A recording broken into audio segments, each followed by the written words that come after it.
Hello guys, share ko nga lang pala guys yung kung saan ako kumikita ng totoong pera. Ito po yun guys, panoorin nyo guys. Yan guys,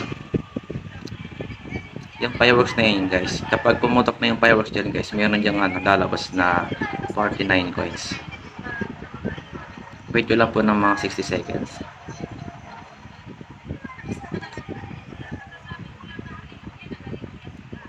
Yung points po na yan, diyan ko po kinukuha yung mga, iniipon ko lang po yan para maging pera.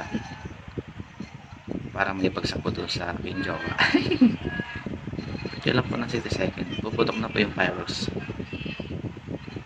Yun, meron tayong 65 coins guys.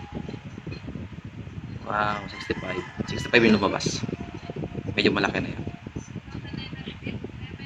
So pag nakaipon na yan guys, kahit umabot ng 30 coins, ang katapos po ng 30 coins, 30,000 coins ay 21 points po na lalabas. So magiging $2 po yun. Yan lang.